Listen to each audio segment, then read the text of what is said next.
आप सभी का बहुत धन्यवाद जो आप आज यहां इस प्रेस वार्ता में मौजूद हैं। एक बहुत ही सनसनीखेज और गंभीर मर्डर केस पे विषय में जो उड़ीसा में घटित हुआ है उसको लेकर यह प्रेस कॉन्फ्रेंस है।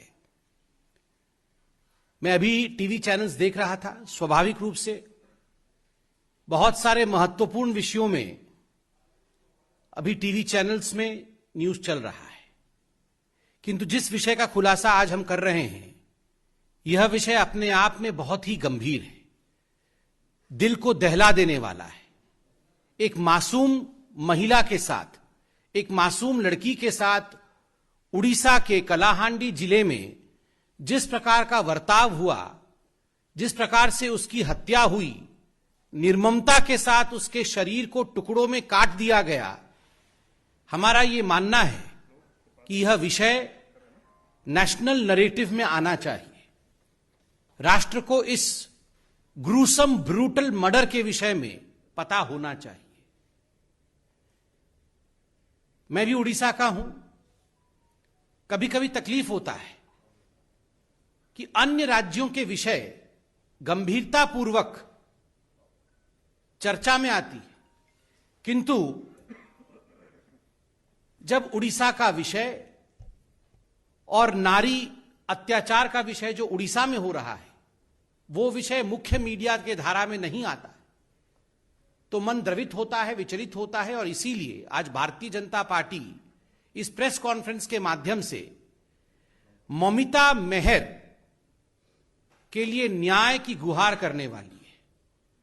आप सभी ने कुछ दिनों से सोशल मीडिया में देखा होगा, जस्टिस फॉर ममिता मेहर नामक एक हैशटैग भी चल रहा है और देश विदेश से लोग इस बालिका के साथ, जो आज हमारे बीच नहीं है, उसके साथ खड़े हैं।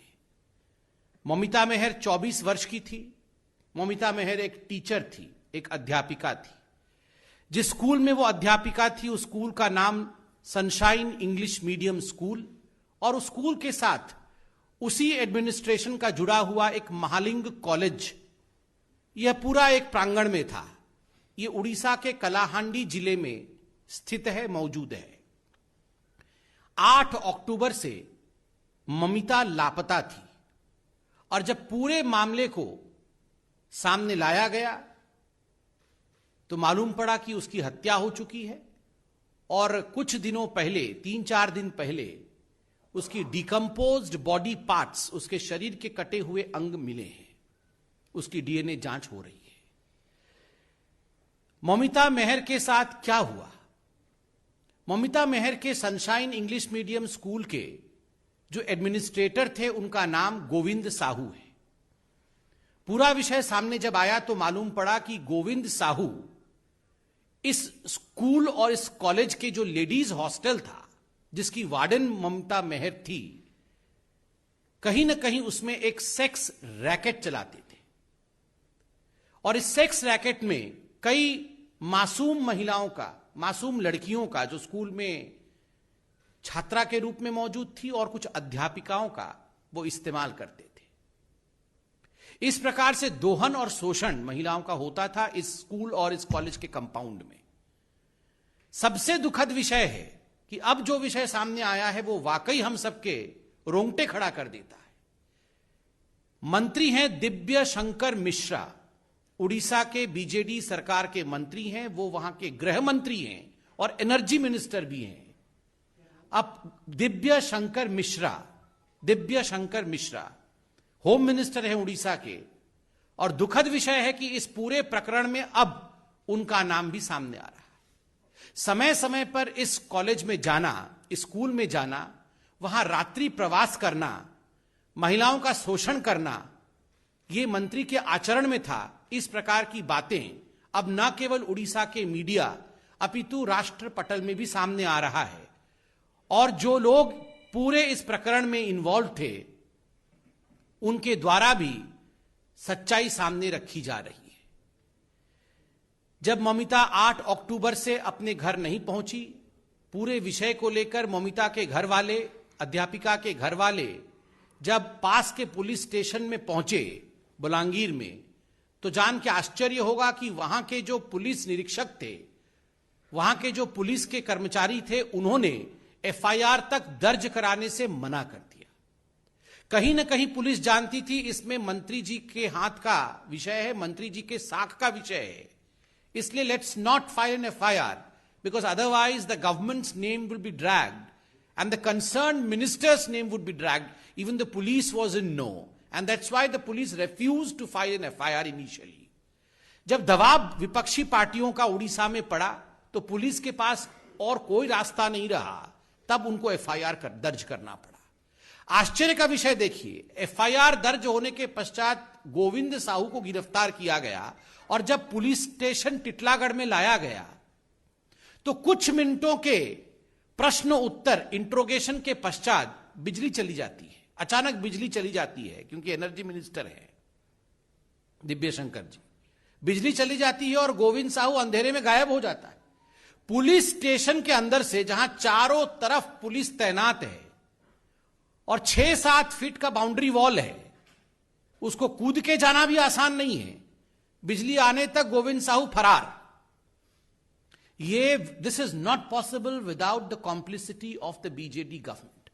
अगर बीजेडी की सरकार और दिव्य शंकर मिश्रा जो कि होम मिनिस्टर है, एनर्जी मिनिस्टर है, ये बिजली का जाना और कल्प्रिट का गायब हो जाना, यह सब संभव नहीं होता यदि मंत्री इसमें खुद जुड़े नहीं होते।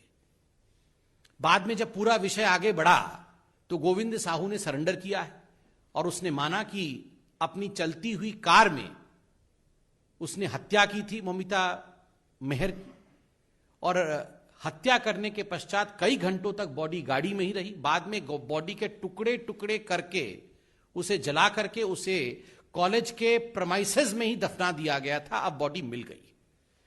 बंधुगण, यह काम एक व्यक्ति का नहीं हो सकता है। बॉडी को काटना, बॉडी को डिस्पोज करना, फिर उसको जलाना, फिर उसके रिमेन्स को दफनाना, यह एक गिरोह का काम हो सकता है, कई लोगों का भी काम हो सकता है। अभी तक गिरफ्तारी नहीं होना, मंत्री को बचा के रखना। और दिव्य शंकर मिश्रा जो मंत्री हैं वो इसी कॉलेज में भाषण में कह रहे हैं कि कई रात मैं इस कॉलेज में गुजार चुका हूं और जब मैं रातों को यहां रहता हूं तो मैं जवान हो जाता हूं। ये सारी चीजें फोन में मौजूद हैं।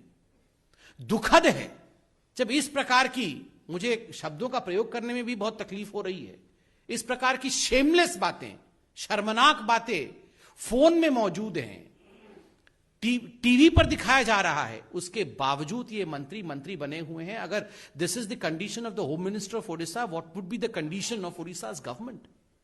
उड़ीसा की सरकार की हालत क्या होगी? वहां महिलाओं के ऊपर जो अत्याचार हो रहे हैं वो बंद कैसे होंगे? मैं मीडिया से सिर्फ इतना ही दरख्वास्त करूंगा, यह बहुत गंभीर विषय है। आज उड़ीसा की महिलाएं राष्ट्रीय मीडिया की तरफ देख रही हैं।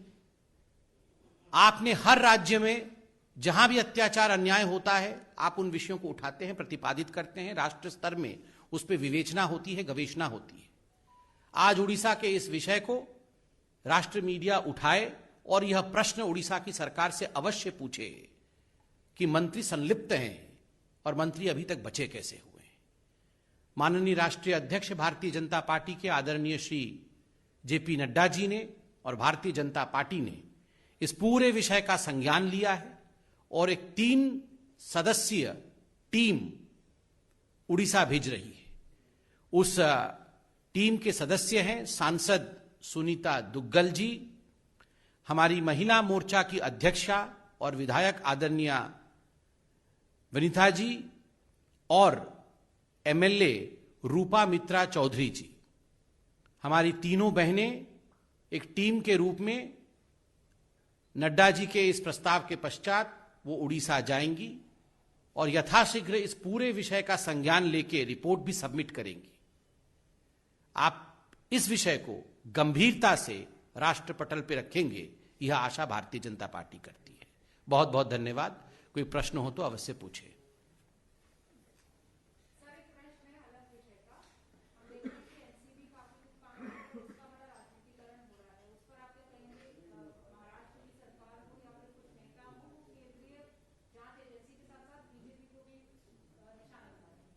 मैं इस पे बहुत सोच समझकर नो कमेंट्स ही कहूंगा।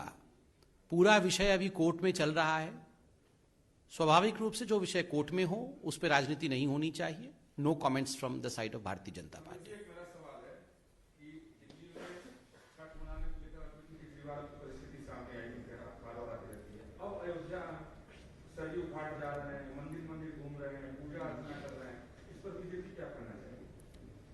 देखिए, ये तो उनकी व्यक्तिगत आस्था का मसला है, इस पे कमेंट तो वैसे करना नहीं चाहिए, मगर मैं अपने आप को रोक नहीं पा रहा हूं क्योंकि दिल्ली और खास करके अरविंद केजरीवाल जी के जो पिछले वक्तव्य रहे हैं उन सबसे मैं वाकिफ हूं, उन सबको मैं जानता हूं।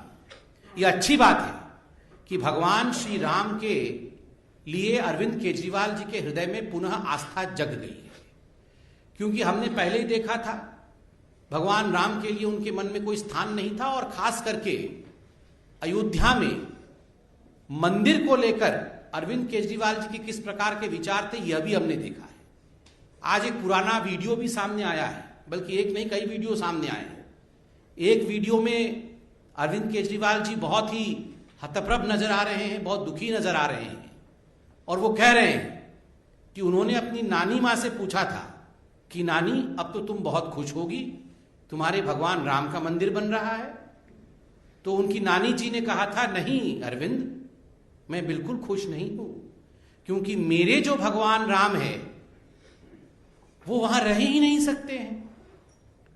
तो आज मुझे लगता है कहीं ना कहीं अरविंद केजरीवाल जी ने अपनी नानी मां के दिल को दुखाया तो है, इसमें कोई दो मत नहीं, मगर अच्छी बात है भगवान राम के शरण में गए हैं। और मैंने एक भी वीडियो आज देखा है, एक और वीडियो है, उसमें वो कह रहे हैं कि सोचिए अगर Pandit Jawaharlal Nehru Steel Authority of India के बदले राम जी का मंदिर बना दिए होते तो क्या होता, तो क्या हिंदुस्तान विकास कर पाता।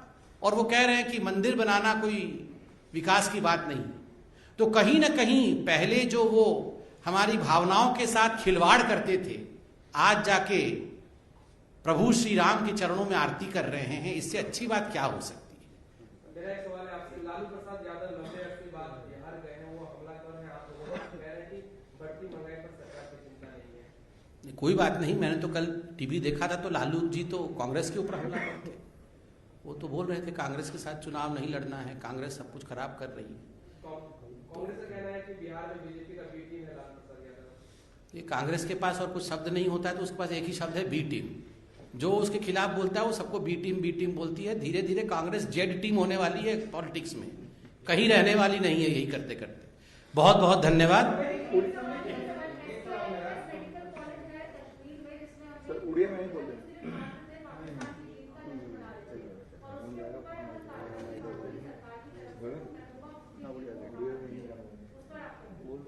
आप भी पूछ लीजिए एक साथ। एक सवाल है, सोनिया गांधी ने कहा कि हमें आरएसएस बीजेपी के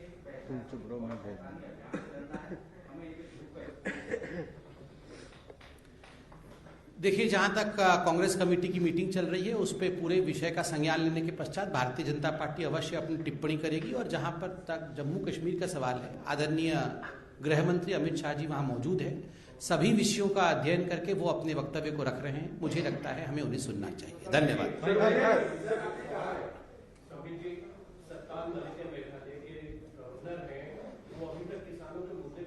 गवर्नर्स पे ये we can not comment on governors and राष्ट्रपति, हम नहीं कमेंट कर सकते।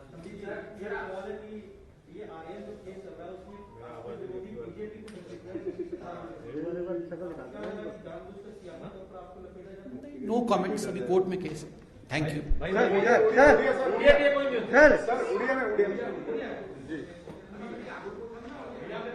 वो को ओडिया कौन भाई भाई पचारନ୍ତୁ। तीन जणिया जो टीम ओडिशा जिवे पूर्व बीजेपी अनेक थर स्ट्राइक करछि कि तार रिजल्ट किछि मिलिनी। अनेक थर आपण अनेक केस रे राजरास्ता बोलै जंदी से पीओ केस हो परी केस हो, वर्तमान पुणी थर आपण राजरास्ता बोलुछन कोन माने आपण भाबुछन रिजल्ट। देखंतु ममिता मेहर रो हत्याकांड जहां ओडिशा रे घटित होईची ताहा गोटे बहुत ही हृदय विदारक केस। समस्त भारतवर्ष झंकृत होइकी रहि जाइछि, समस्त भारतवर्ष आश्चर्यचकित होइकी ए पूरा विषय को देखुछि। स्वाभाविक भाव में ए विषय को राष्ट्रीय पटल में प्रतिपादित करवा आ जो अन्याय घटित होइछि ममिता सांगरे, विशेषकर मंत्री महोदयंकर जो ना आसुछि दिव्य शंकर मिश्र बाबूंकर, आमे जानिबा चाहूछु कौन बाध्यता रही राज्य सरकार जे राज्य सरकार एभली मंत्री को जार चरित्र दोष रही जहाँ नहीं आज समग्र ओडिशा रे गोटे वातावरण सृष्टि होती कहीं एपर्यंत बर्खास्त कराही आम जाना चाहूँ ए पूरा विषयर गंभीरता और गभीरता जानापी आदरणीय नड्डा जी जे भारतीय जनता पार्टी राष्ट्रीय सभापति माननीय नड्डा जी गोटे 3टी मेंबर गठन कर 3टी सदस्य मेंबर टीम गठित कर टीम सदस्य होती सांसद सुनीता दुग्गल जी आमर बानती श्रीनिवासन जी आमर महिला मोर्चार अखिल भारतीय सभापति और रूपा मित्र चौधरी जे विधायक आम 3 जन भौणी ओडिशा को जाई ए पूरा विषयर गंभीरतार अध्ययन करी आदरणीय नड्डा जी को रिपोर्ट सबमिट करेंगे। बहुत बहुत धन्यवाद।